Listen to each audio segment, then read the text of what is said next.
ছোট ছোট বালুকণার বিন্দু বিন্দু জল গড়ে তোলে মহাদেশ সাগর অতল। এই কথাটা আমরা কিন্তু শুনি নাই, এমন কোনো মানুষ নাই যে এই শব্দটা আমরা শুনি নাই। বইয়ের মধ্যে এই লেখাটা যখন পড়তাম তখন মনে মনে ভাবতাম এটা আসলে কি বলছে, এই কথাটার মানে কি।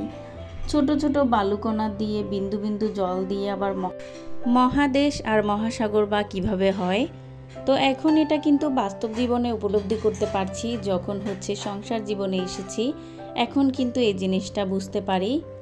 আয় কম হোক কিংবা বেশি, আপনি যদি চেষ্টা করেন আপনি অল্প ইনকামও কিন্তু টাকা জমাতে পারবেন। অল্প ইনকামও কিন্তু সংসার খরচ থেকে হাজার হাজার টাকা বাঁচানো যায়। আর কিভাবে এই কাজটি আপনারা করবেন আর আপনাদের এই কাজটিকে সহজ করে দেওয়ার জন্য আজকে সংসার খরচ থেকে টাকা বাঁচানোর কিছু গুরুত্বপূর্ণ টিপস আপনাদের মাঝে শেয়ার করব। সো হ্যালো এভরিওয়ান, কেমন আছেন সবাই? আশা করছি সবাই অনেক অনেক ভালো আছেন। বিডি মম তাসনিম চ্যানেলের নতুন আরেকটি ব্লগ ভিডিওতে আপনাদের জানাই স্বাগতম। কাছে এবং দূরে, দেশ এবং দেশের বাহিরে যে যেখান থেকে আমার এই ভিডিওটি দেখছেন, আশা করছি আল্লাহর রহমতে আপনারা সবাই ভালো আছেন। আমিও আলহামদুলিল্লাহ আপনাদের দোয়ায় অনেক অনেক ভালো আছি। ছোট্ট এই টপটিতে এই গাছটি উঠেছে। এই গাছটি যদি কেউ চিনে থাকেন আমাকে প্লিজ একটু কমেন্ট করে জানাবেন যে এটা আসলে কি গাছ। আমি আসলে গাছটাকে দেখে বুঝতে পারছি না যে এটা কি গাছটা উঠেছে। তো সেজন্য ভাবলাম আমার আপুদের সাথে একটু শেয়ার করি, তারা যদি চিনে হয়তো আমাকে কোনো অ্যাডভাইস দিতে পারবে। তো এই আমার পুঁই শাকের গাছ। তো আপনাদের মাঝে একটু একটু করে শেয়ার করব। তো সংসার খরচ থেকে টাকা বাঁচাতে হলে প্রথমে আপনার থেকে যেটা করতে হবে, আপনার নিজের মনটাকে স্থির করতে হবে। আপনি যদি 1000 টাকা জমানোর স্বপ্ন দেখেন তাহলে তো আপনি 100, 200 এরকম করে জমাতে পারবেন। আপনি যদি লক্ষ টাকা জমানোর প্ল্যান করেন তাহলে আপনি কিন্তু 1000 টাকাও জমিয়ে ফেলতে পারবেন। স্বপ্ন তো সবাই দেখতে পারে, স্বপ্নটাকে বাস্তবায়ন করার জন্য নিজের প্রয়োজন আগ্রহ থাকতে হবে। আগ্রহ যদি না থাকে আপনি যতই চেষ্টা করেন আপনি কিন্তু টাকা জমাতে সফল হবেন না। আমাদের মধ্যে অনেকেই তো আছে এরকম, বাসায় সেলাই মেশিন আছে আর সেলাই কাজ জানে, তারা কিন্তু তাদের নিজের কাপড় চোপড়গুলো কিন্তু নিজেরাই সেলাই করতে পারে এবং কোনো দর্জির কাছে যেতে হয় না। আর সেক্ষেত্রে কিন্তু আপনার একটা 3 পিস সেলাইতে গেলে কিন্তু বাজারে কিন্তু অনেকটাই দাম নিয়ে ফেলে। আর যেহেতু এখন রমজান মাস চলে আসছে, আর রমজান মাসে কিন্তু অনেকজনই কিন্তু কাপড় চোপড় এভাবে সেলাই করে। তো নিজের কাপড় যদি নিজে সেলাইতে যান তাহলে কিন্তু আর দর্জির কাছে যেতে হয় না। আর এখান থেকেও কিন্তু সংসার খরচ থেকে অনেক টাকাই জমে যায়, চাইলে আপনি সেই টাকাটাকে জমা রাখতে পারবেন। আমি যেহেতু এই কাজটার সাথে জানি বা জড়িত আছি, সেজন্য আমি জানি যে এটা কিভাবে করতে হয়। আর এক্ষেত্রে কিন্তু আমার অনেক টাকাই সেভ হয়, যেহেতু আমার 2টা মেয়ে আর আমি তো মেয়েদের কাপড় চোপড়ই বেশি সেলাই করি। আর সেজন্যই আমার মেয়েদের কাপড় এবং আমার কাপড় আমি কিন্তু দর্জির কাছে গিয়ে সেলাই না, আমি কিন্তু নিজে নিজেই সেলাই। আর এভাবেই কিন্তু আমার টাকাটা সেভ হয়ে যায়। আমাদের বাসায় গ্যাস সিলিন্ডার আছে। সিলিন্ডারের অপচয় রোধ করতে চাইলে আপনারা কিন্তু এরকম রাইস কুকারে ভাতটা রান্না করতে পারেন। এক্ষেত্রে কিন্তু আপনার বিদ্যুৎ বিলটাও কম আসবে। সেই সাথে রাইস কুকারে ভাত রান্না করার কারণে আপনার কিন্তু একটা সিলিন্ডার দিয়ে কিন্তু প্রায় 1.5 মাসের মতো চলে যাবে। তৃতীয় নাম্বার হলো, আপনারা অনেকেই আছেন যে বিদ্যুতের অপচয়টা বেশি করেন। আমাদের মধ্যে অনেকেই আছে এটা করি যে অযথা ঘরের লাইট ফ্যান জ্বালিয়ে রাখি, তবে ফ্যান থেকে কিন্তু অনেকটাই বিদ্যুৎ বিল বেশি চলে আসে। প্রয়োজন ছাড়া যদি আমরা বিদ্যুৎ না চালাই আর বিশেষ করে ফ্যানটা যদি অফ রাখি, আর তাহলে কিন্তু আমাদের অনেক টাকাই বেঁচে যায়। রমজান মাস তো চলেই আসলো, আর এই রমজানে কিন্তু আমাদের গৃহিণীদের সবচেয়ে বেশি সময় কাটাতে হয় রান্নাঘরে। আর রান্নাঘরটা যদি একটু পরিপাটি আর গোছানো থাকে তাহলে কিন্তু আমাদের কাজ করতে আর কোনো অসুবিধাই হয় না। দামি জিনিসপত্র দিয়ে যে অর্গানাইজ করতে হবে এমন কোনো কথা নেই। অল্প দামি জিনিস কিনেও কিন্তু রান্নাঘরটাকে অনেক সুন্দরভাবে গোছানো যায়, যেমনটা আমি করেছি। দেখুন, আমি কিন্তু কোনো ভাইরাল অর্গানাইজেশন দিয়ে কিন্তু রান্নাঘরটাকে সাজাইনি। আমি কিন্তু খুব কম দামি কিছু জিনিস নিয়ে কিন্তু আমার রান্নাঘরটাকে সাজিয়েছি।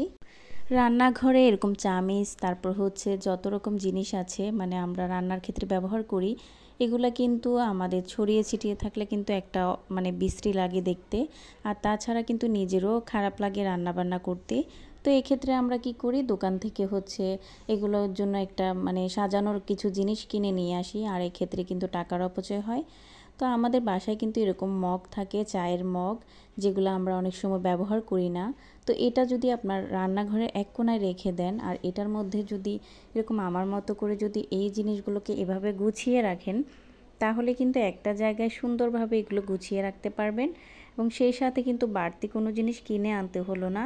আর সাজানোর পরও মোটামুটি অনেক ভালো লাগবে, হয়তো লাক্সারিয়াস কিছু জিনিসের মতো লাগবে না, তারপরেও কিন্তু আপনার রান্নাঘরটা গুছানো থাকবে এবং সেই সাথে আপনার যে বাড়তি জিনিসটা কিনবেন সেটার টাকাটাও বেঁচে গেল।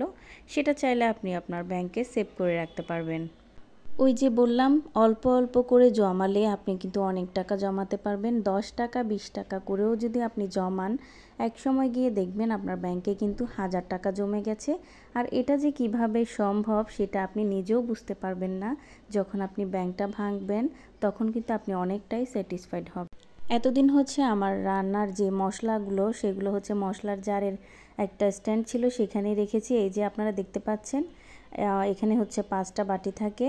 তো আর এটা হচ্ছে আমি অন্য কাজে লাগাবো। আর আজকে হচ্ছে রান্নার মশলার যে জারগুলো সেগুলো আমি ওই অর্গানাইজার থাকের মধ্যে হচ্ছে গুছিয়ে রেখেছি, দেখতেও অনেক সুন্দর লাগছে। আর এই জিনিসটাকেও কিন্তু ফেলে দিব না, এটাকেও কিন্তু একটা কাজে লাগাবো। দেখেন এখানে হচ্ছে ভিম লিকুইডটা রেখে দিয়েছি, আর এটা যদি এই পাশে রেখে দিই তাহলে কিন্তু দেখতে কিন্তু অনেকটা সুন্দর লাগছে। চাইলে কিন্তু এখানে আমার প্লেট বাসন ধোয়ার জন্য যে সাবান বা জালি যে কোনো কিছু হচ্ছে 5টা জিনিস আমি এখানে রেখে দিতে পারবো, দেখতেও কিন্তু সুন্দর লাগবে। আর আমার হাতের কাছেই হচ্ছে আমি সব জিনিস পেয়ে যাব। ঘরে থাকা অল্প কিছু উপকরণ দিয়ে কিন্তু আমার রান্নাঘরটাকে সাজিয়ে নিলাম। কেমন লাগলো সবাই প্লিজ কমেন্ট করে জানাতে কিন্তু ভুলবেন না।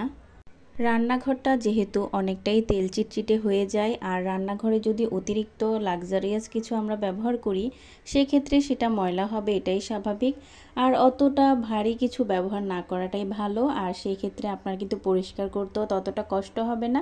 দেখুন মাশাল্লাহ, এই যে কোণটা, রান্নাঘরের এই কোণটাকে দেখতে কিন্তু এতদিন খুবই বাজে লাগতো, আর এখন কিন্তু অল্প কিছু অর্গানাইজার দিয়ে আমি কিন্তু আমার রান্নাঘরটাকে সাজিয়ে ফেলেছি।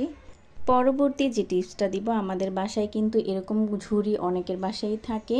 তো ছোটোখাটো এরকম ঝুড়ি, এরকম না হোক অন্য অনেক ঝুড়ি থাকে, সেগুলোতে কিন্তু আমরা বাচ্চাদের ওষুধগুলোকে এভাবে গুছিয়ে রাখতে পারি। তো সেক্ষেত্রে দেখতেও অনেক সুন্দর লাগবে, আর ওষুধগুলো হচ্ছে সব এক জায়গায় পাওয়া যাবে আর কি।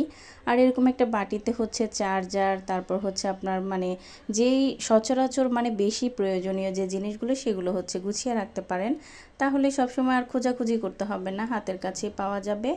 আর এরকম বক্স একটা রেখেছি ওষুধের, যেটার মধ্যে হচ্ছে প্রেসক্রিপশনগুলো রেখে দিলে ইঁদুর তেলাপোকা বা ইঁদুর থেকে হচ্ছে সাবধান থাকবেন, আর এগুলো হচ্ছে কাটার কোনো সম্ভাবনা থাকবে না। তো এইভাবে করে যদি ওষুধের এগুলো অর্গানাইজ করে আমরা রাখতে পারি অল্প কিছু খরচ দিয়ে, তাহলে কিন্তু আমাদের ওষুধগুলোও নিরাপদ থাকবে, বাচ্চাদের হাতের কাছেও যাবে না। তাছাড়া যখন মন চায় তখনই আমরা কিন্তু হাতের কাছে পেয়ে যাব। তারপরে টিপসটা হলো, এই যে ঝুড়ির সাথে একটা ঢাকনা পাওয়া যায়, মাঝে মধ্যে দেখা যায় এই ঢাকনাটা আমাদের কাজে লাগে না, ঢাকনাটা দিতে হয় না। তো এই ক্ষেত্রে কিন্তু এই ঢাকনা দিয়ে হচ্ছে আপনি খাবার ঢাকার কাজটা করতে পারেন। অনেক গরম খাবার হচ্ছে আমরা অনেক প্লাস্টিকের ঢাকনা দিয়ে ঢেকে রাখি, তখন এই ঢাকনার কাজটা করতে পারেন। তাছাড়া অন্য কোনো কিছু আপনি ঢেকে রাখতে পারেন। তারপরে যে টিপসটা আপনাদের মাঝে শেয়ার করব সেটা হলো, অনেকে কিন্তু তেল রাখার জন্য অয়েল পট কিনে আনেন। তো আমি কিন্তু আগে অয়েল পট ব্যবহার করতাম, আর এখন হচ্ছে করি না, কারণ অয়েল পট ব্যবহার করতে করতে অয়েল পটটা কিন্তু অনেকটা তেল চিটচিটে হয়ে যায়, আর এটা পরিষ্কার করতে গেলেও নিজের কাছে কেমন যেন আনইজি লাগে। আর আমাদের বাসায় কিন্তু সচরাচর এরকম তেলের বোতল থাকে, তো আধা লিটার এই তেলের বোতলগুলোতে যদি আমরা তেল রেখে ব্যবহার করি সেক্ষেত্রে কিন্তু তেল বেশি পড়ে যাওয়ার সম্ভাবনা থাকে না, অল্প করে তেল নিলে হয়ে যায়। আর তাছাড়া কিন্তু এই বোতলগুলো দেখতেও ভালো লাগে। আমি কিন্তু 2 লিটার 3 লিটারের বোতলগুলো মাসে নিয়ে আসি, আর এগুলো কিন্তু বড় থাকার কারণে ব্যবহার করতে অসুবিধা হয়, তখন কিন্তু বড় বোতল থেকে হচ্ছে এই ছোটো বোতলে তেলগুলো ঢেলে আমি ব্যবহার করি। এক্ষেত্রে আমার মন চাইলে আমি বোতলটাকে ফেলে দিতে পারবো, মন চাইলে নতুন কোনো বোতলে আমি ইউজ করতে পারবো। এই ক্ষেত্রে কিন্তু অয়েল পটের টাকাটাও বেঁচে গেল, অয়েল পট ব্যবহারের ঝামেলাটাও থাকলো না। ড্রেসিং টেবিল তো আমাদের সবার বাসায় কম বেশি থাকে, আর এরকম একটা অর্গানাইজার দিয়ে যদি অল্প দামে কিনে এনে যদি আপনারা ড্রেসিং টেবিলের পাশে রাখেন, সেখানে চিরুনি রাখলে কিন্তু অনেক সুন্দরভাবে চিরুনিগুলো থাকবে, আর কোনো সময় খোঁজাখুঁজি করতে হবে না, একটা নির্দিষ্ট জায়গায় রাখলে সব সময় হচ্ছে পাওয়া যাবে। তো অনেকগুলো টিপসই তো আপনাদের মাঝে শেয়ার করলাম। আজকে কিন্তু কোনো রান্না বান্না তেমন শেয়ার করা হয়নি, রাতের রান্নাটা শেয়ার করা হচ্ছে, খিচুড়ি রান্না হচ্ছিল। আর এই তো আপনাদের আমার ভিডিওটি কেমন লাগলো প্লিজ কমেন্টে জানাবেন। যদি একটু উপকারী হয়ে থাকে প্লিজ চ্যানেলটিকে সাবস্ক্রাইব করে আমাদের পাশে বন্ধু হয়ে থেকে যেতে পারেন। আজকের ভিডিও এই পর্যন্ত। আল্লাহ হাফেজ।